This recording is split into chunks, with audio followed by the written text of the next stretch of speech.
Hello, everyone. If you've landed here, you've landed on Let's Talk News, and I'm your host, Leticia Romero. And tonight we are going to talk about NATO.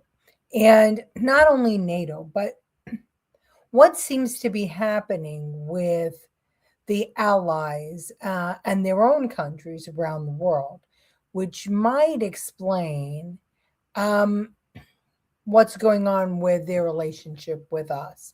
And at the same time, we're going to try something new. I'm going to keep the comments on the screen. I will answer you, but we have a lot of videos tonight, so I might not read out every single one. I will say hi to everyone that has joined, Maisie, and to Kevin Young, Francine, Angela Ricca. Thank you all for joining tonight. But lots of things are happening around the world, and I think it's really, really important that we talk about that. So I don't want to. I want to jump right in, and I want to show you Marco Rubio and what he said this weekend about. Actually, it was last night on Sean Hannity about NATO. Sean, I've been one of the strongest defenders of NATO during my time as a United States Senator because I found great value in it. And it wasn't just about defending Europe. I said it also allowed us to have military bases in Europe that allowed us to project power into different parts of the world when our national security was threatened. If now we have reached a point where the NATO alliance means that we can't use those bases, that in fact that we can no longer use those bases to defend America's interests, then NATO is a one-way street. Then NATO is simply about us having troops in Europe to defend Europe, but when we need their help, not their help, we're not asking them to conduct airstrikes. When we need them to allow us to use their military bases, their answer is no. Then why are we in NATO? You have to ask that question. Why do we have billions and billions of dollars, hundreds of billions of dollars, over the years, trillions of dollars, and all these American forces stationed in the region? If we can only use, in our time of need, we're not going to be allowed to use those bases. So I think there's no doubt, unfortunately, after this conflict is concluded, we are going to have to re-examine that relationship. We're going to have to re-examine the value of NATO and that alliance for our country. Ultimately, that's a decision for the president to make. You know, so the North American Treaty Organization was founded in 1949 as a collective defense pact against Soviet aggression, with the core promise of Article 5, which was an attack on one is an attack on all. But the United States has shouldered the burden, both militarily and financially, for NATO. We are the ones that had our troops everywhere in Europe. Why? Because the attack would likely, be on Europe. So we were the ones always to put the troops out. We were the ones to put the money out. We were the ones to put the ammunition out. And, the interesting thing is that when the World Trade Center was bombed, or hit by planes in 2001, Article 5 was enacted by NATO, but really they didn't do anything for us. They spent from October to May giving us air cover, and that's about it. Everything else we kind of had to do ourselves. So, it was a lot of show. But the truth is that we are NATO. America is NATO. And I think that the most telling thing is what's happening right now with NATO, which is not a whole lot of help from them to us. When again, we don't need this. We went into Iran to stop them from getting a nuclear bomb, because we want to protect America. But we see that they were stockpiling missiles that could actually get close to Europe. And they're not concerned. And oh, by the way, they're the ones that need the oil, not us. We're energy efficient. Hello, Lucille. Good to have you. Hello, Santillion. 3 hours on the meeting. That's something else. But hopefully we're moving in the right direction with the Hawaii GOP. Hello, Jeff. Good to have you. Hi, Susan Durema. This whole NATO thing, I think that we really do need to rethink it because it's not serving us anymore. Oh, good. I'm so glad the sound is good. Hello, Andrew Dorman. They did become our enemy. Great Britain, France, Canada, all of them.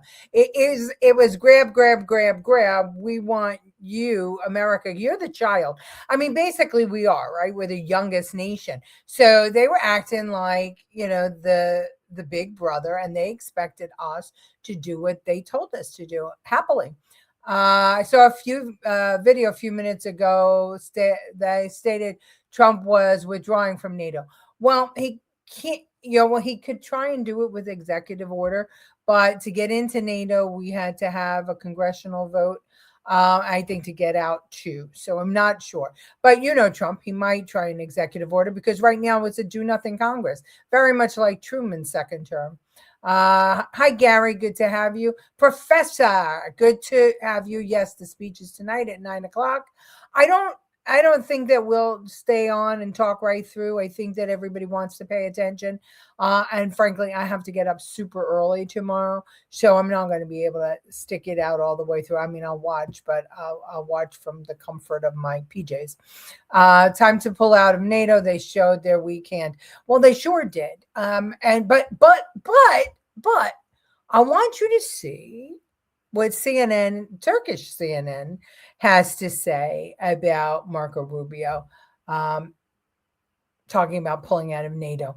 And if you have any kind of ADD, this might get you crazy because it's being translated in real time. So, but listen, close your eyes and listen.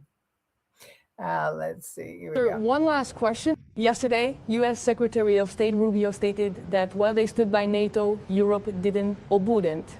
He said it's difficult to continue being part of such a structure, claiming it's good for America, and that NATO would end the moment that America withdrew its troops from Europe. Yeah, we're already discussing this. We'll elaborate briefly now. Do you think Trump would take a step like withdrawing America from NATO? We're seeing an increase in statements of this kind coming from America. Because I want to ask, is this a threat or not? Will they really withdraw or not? Could you give us some consideration? Personally, I don't think they will withdraw. Why? Because Trump is someone who loves money.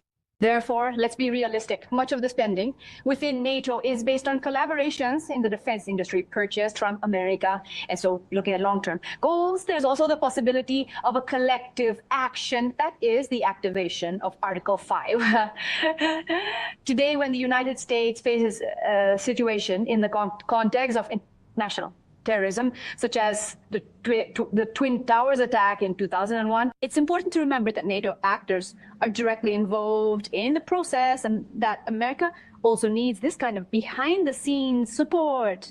In other words, Rubio's statements, yes, we are on NATO's side, Europe is not, perhaps reveal a certain thought into within the transatlantic alliance. While relations have indeed weakened significantly, we are living in a period where maintaining a unipolar security structure is difficult. So, it's interesting that Turkish commentators are saying that they think that we won't pull out of NATO, because in 2003, when we were preparing to go to Iraq, Turkey actually requested NATO send AWACS and Patriot missiles and other stuff to prepare in the event that Iraq, Saddam Hussein retaliated. And do you know France, Germany, and Belgium vetoed that? And they totally betrayed what Article 5 was supposed to be. And by the way, the only time Article 5 was ever invoked was after 9/11, as I said before. And, what they wound up doing, as I said, provided air cover. And then they sent troops to Afghanistan. But they were limited, like they couldn't fight at night and they couldn't do certain things. So, I mean, the NATO is it's bullshit. And I really think that this young woman needs to get her head out of her ass because she doesn't know Donald Trump. He will pull out, and he'll do it however he feels. Look at where he is right now. Gas is through the roof. People are not happy. His polling numbers, approval numbers are way down, but he did that because he needed to protect America, and he believes in his heart what he's doing is going to protect America and set us up for the future. So Kevin says to pull him out. Yep. Okay. I'm sorry about this. I don't know what's wrong with it. Maybe my computer again. We're going to have to see if we can fix that. We are NATO. Without us, they have squat. Well, that's what Marco Rubio is basically saying. All right, but and just a reminder of when we were talking about Greenland, all the NATO allies got together and did this. NATO forces are on exercise in Greenland at a time when American designs on the island threaten the alliance's very existence. NATO has not confirmed its approval of the drills, which reportedly involve troops from Sweden, Germany, France, the Netherlands and Canada. Hosts Denmark framed it as part of a bolstering of Greenland's defences. It is within the framework of NATO that we are conducting these activities, and it is Denmark as the host country that has taken these initiatives. Therefore, I cannot imagine, nor do I want to speculate, that a NATO country would attack. France says it's acting in full solidarity with Denmark. Prime Minister Sébastien Lecornu warned that Washington must be taken at its word.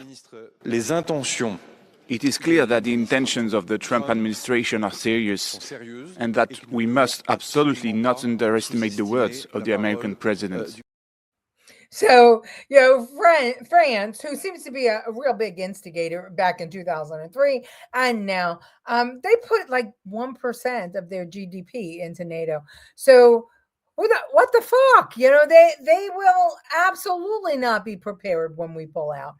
And I'm glad that you all think that we should pull out. I agree. Unless we have battered wife syndrome, why would we possibly stay? We get nothing out of it. So Trump was saying we need Greenland to protect everything, all of us, and they were ready to fight us with our own money and ammunition, by the way. The EU Parliament just voted to stop the mass immigration and deportations due to their lack of border defense money from the U.S. Well, it's so interesting that you bring that up, because here is why we really don't need NATO.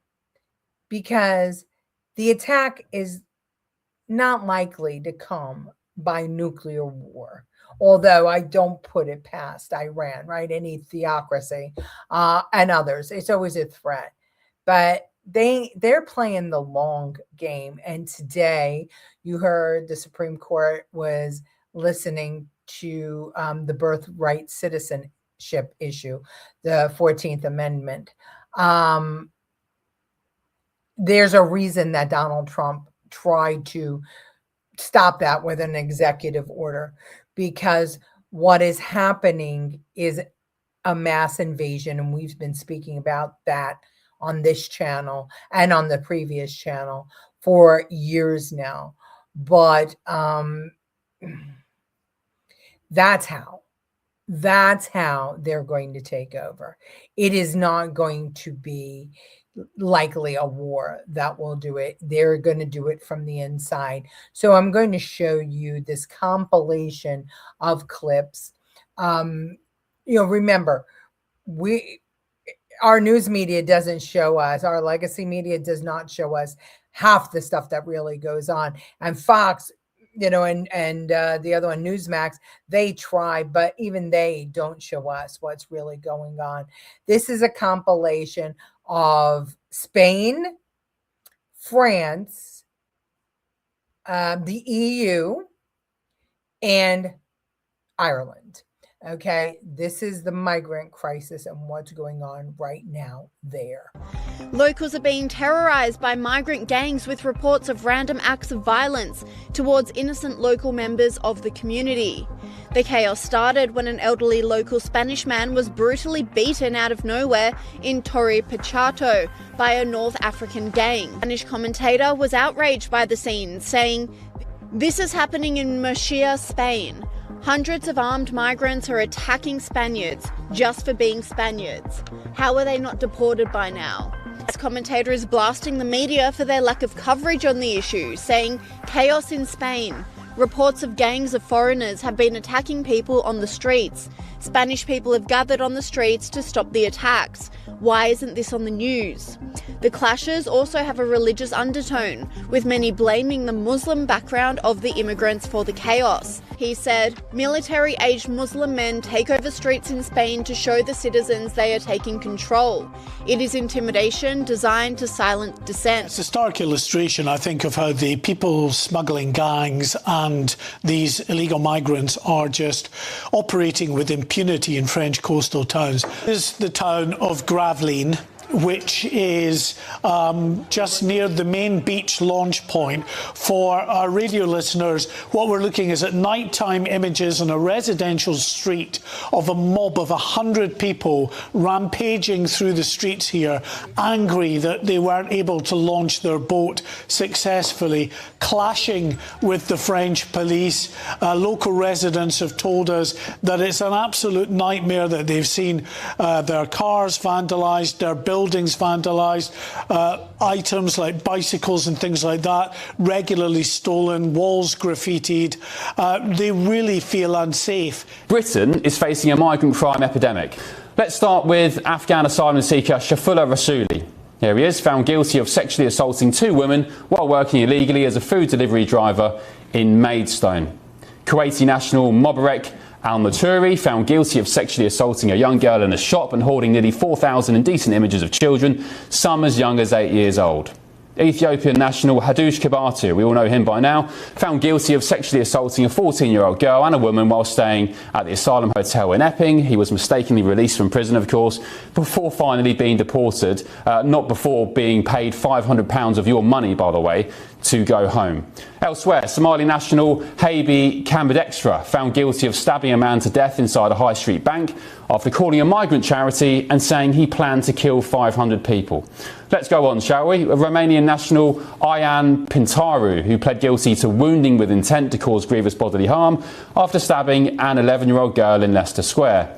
4 Kurdish migrants, Hannah Hassan, Osama Kadir, Dawa Mantik and Yosef Shaban from Iran and Iraq, there they are on your screens, found guilty of roaming streets armed with machetes and knives. Tunisian migrant Hussein Noura and Sudanese migrant Ibrahim Zori, found guilty after chasing migrant hotel staff with knives because they didn't like the breakfast being served. Every week, I think we have hit rock bottom when it comes to the illegal migrant crisis. Every week I'm proven wrong.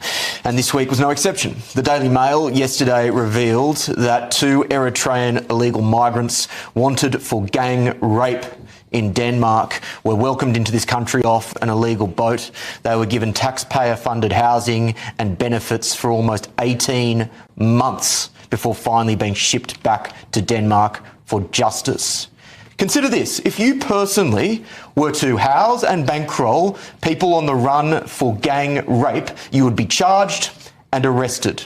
You would be an accomplice. This Labor government does that every single day on a mass scale. As furious Dublin residents chant "Get them out" as they clash with police over the alleged assault by a migrant of a 10-year-old local girl.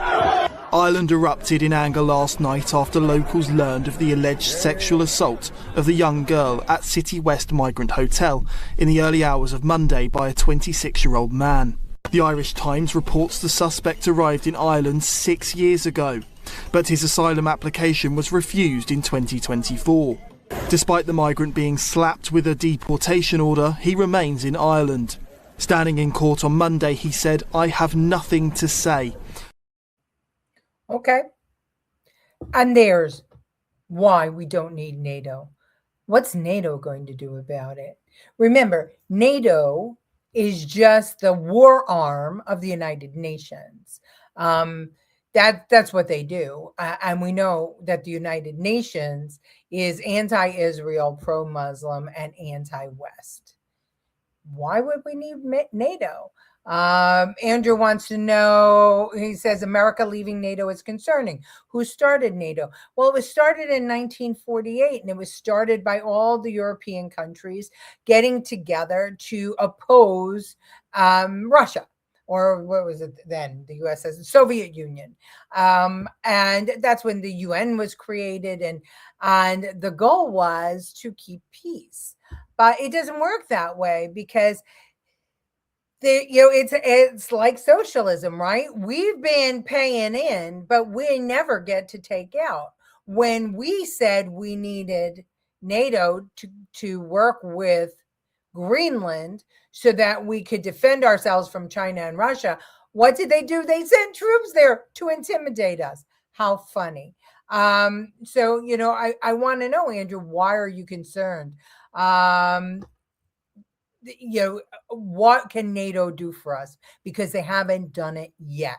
They haven't done it yet. We have been on our own, and so has every other country. They want us to come running, which we do. But like Turkey asked for some help when we were going into Iraq, and France said, no, well, voted against it, vetoed it. Gary's saying that Australia has the same problems with Muslims. Yes, the whole world has a problem. I said it a million times. What happened in the Muslim countries that suddenly the fundamentalist Muslims decided to leave all at the same time. And when I say Muslim countries, I don't mean only the Middle East, Africa. There are so many countries that are Muslim, and they just opened up everybody left. Everybody left. Where'd they get the money? How? Why? What happened? What was the precipitator to this? It can only be one thing. It was for nefarious reasons. Just saw videos stating Muslims were trying to institute Sharia law in Texas. That's true. They're opening mosques, and that they've instituted Sharia law in Canada. That's problematic, and Canada is going along with it. Maisie wants to know why Americans are so dumb. Well, can I ask you, Maisie, have you seen this information anywhere else? They're not getting the information. They don't know what's going on. What information they're getting from mainstream media is that the Ayatollah was fine and Trump overstepped and they didn't have nukes, Iran, and everybody's just fine. And it's Trump that's crazy. That's what the Americans are being told. And the interesting thing is we have the whole world of information at our fingertips now. But we seem to be lazier than ever. We don't want to look beyond our nose. Most Americans haven't been elsewhere. But let's get back to this Muslim migration in all these countries. All these countries have very generous government programs. Unlike America, some of them used to have birthright citizenship. In other words, if you came and you made a family and you lived in the country, you had a baby in the country, that baby would be a citizen of that country. The UK, in its former iteration, I think it was Great Britain at the time, did away with it. It was the 1800s, did away with birthright citizenship. So the conversation today is about birthright citizenship and whether people just born in this country to illegal migrants or visitors or tourists or whatever should just automatically be American citizens. And it's going to be a difficult conversation in the Supreme Court because it is an amendment in the Constitution, and it was made, I think it was 14th, 15th, and 16th, was made for slaves, because here people were brought to America and then born in America, but they were not considered American. They weren't considered with American rights, that the Constitution didn't protect them. And the 14th, 15th, and 16th Amendment were established so that slaves would be whole citizens of America. And there's been arguments back and forth about it. The Native Americans, because they wanted their own nation, then it was decided they weren't American citizens because they belong to their own nation. So there's a lot of controversy around this birthright citizenship. But the biggest problem that we have with this is this new tourist birth coming from China. As I understand it, about 1 million people have been born in America, not specifically to Chinese tourists, but to non-citizens, people who are not applying for citizenship or are here illegally or are doing this tourist thing. And why that is concerning is because this Chinese tourist thing, most specifically, wealthy Chinese come here and either they do surrogacy or they come here pregnant and they give birth and then their children are American, but they take them back home to China, raise them as part of the CCP. But that child could return here at age 36 and run for president. So literally, we would have a communist running for president of the United States, or we could. I mean, theoretically, we could. This is another long game. And once again, we go back to Nostradamus, the yellow man will rule the earth. Very, very, very concerning. So that's why we need to get wise. That's why what Trump is doing is brilliant.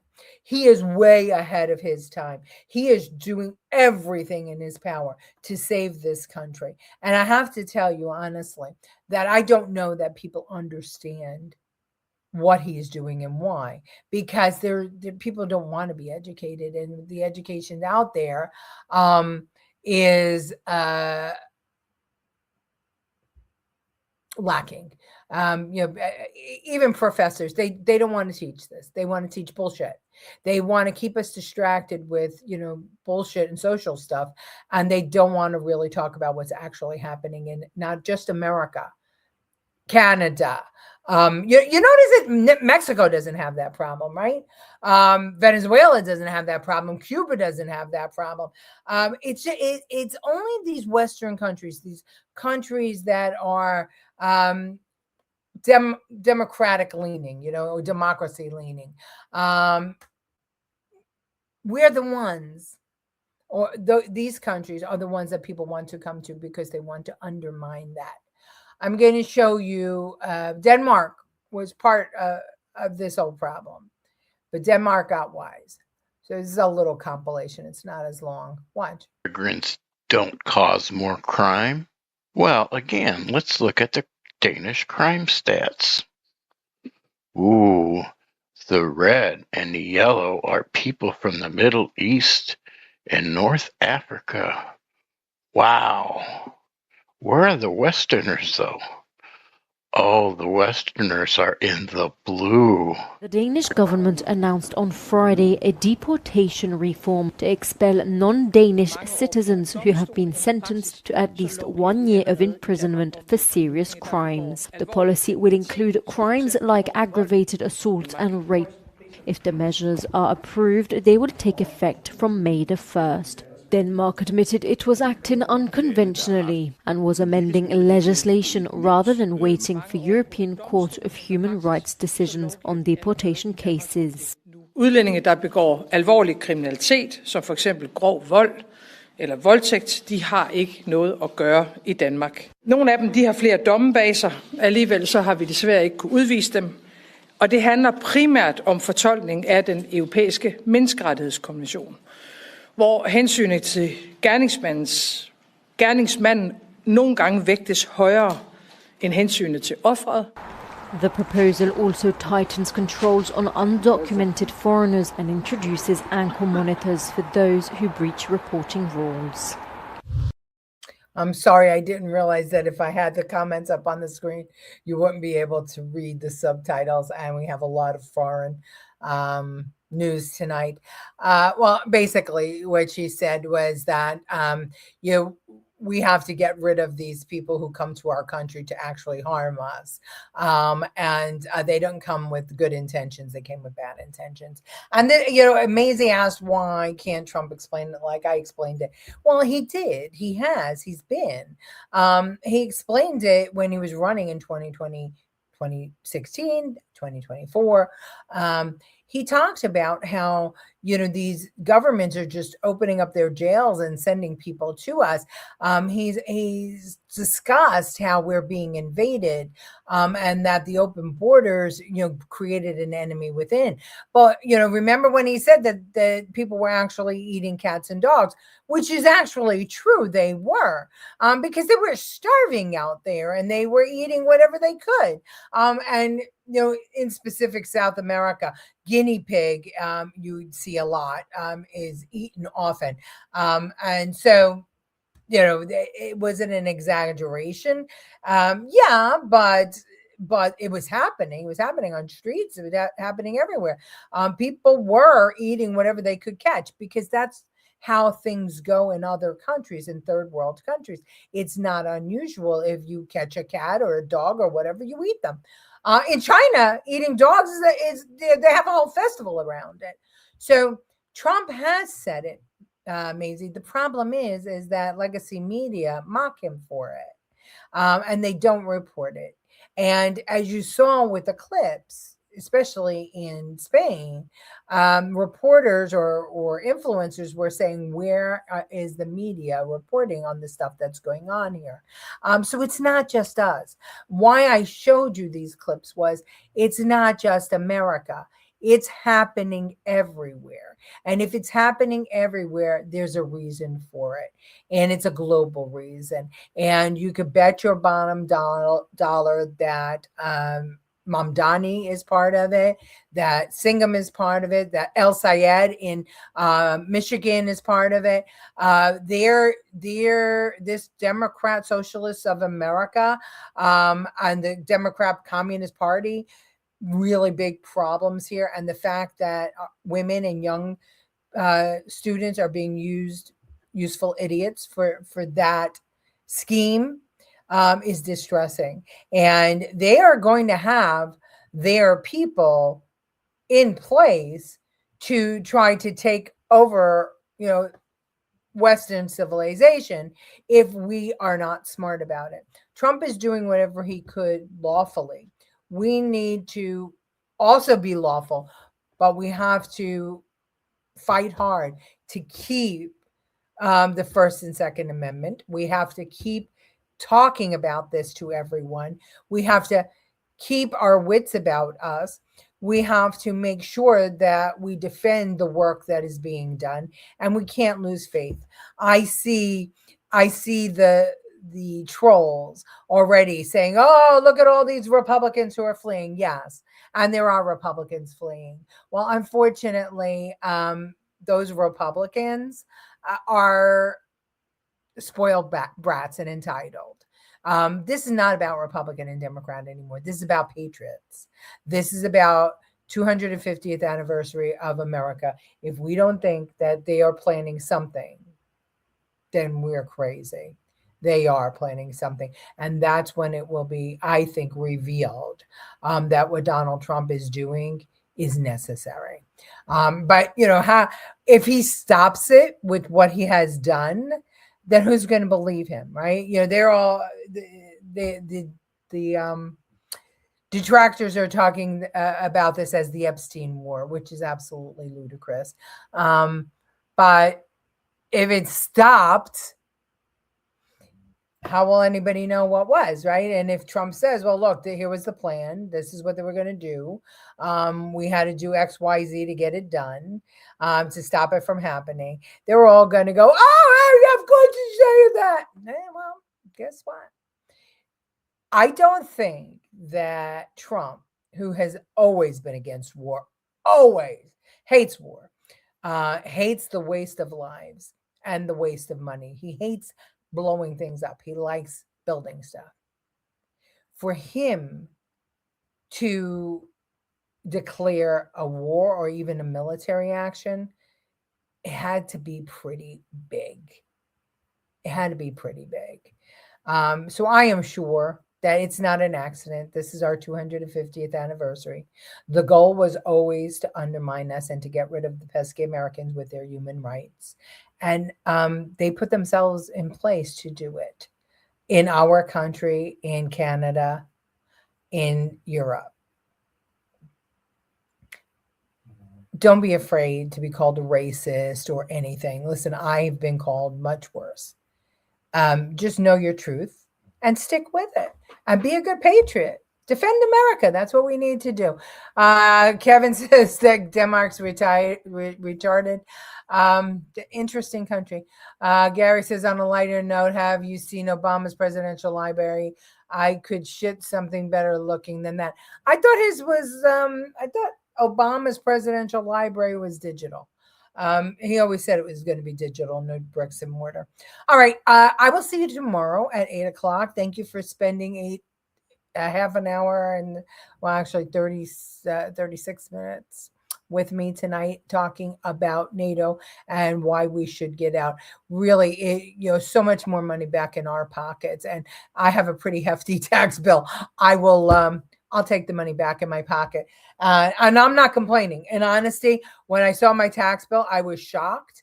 I don't know, somehow I moved into a different bracket.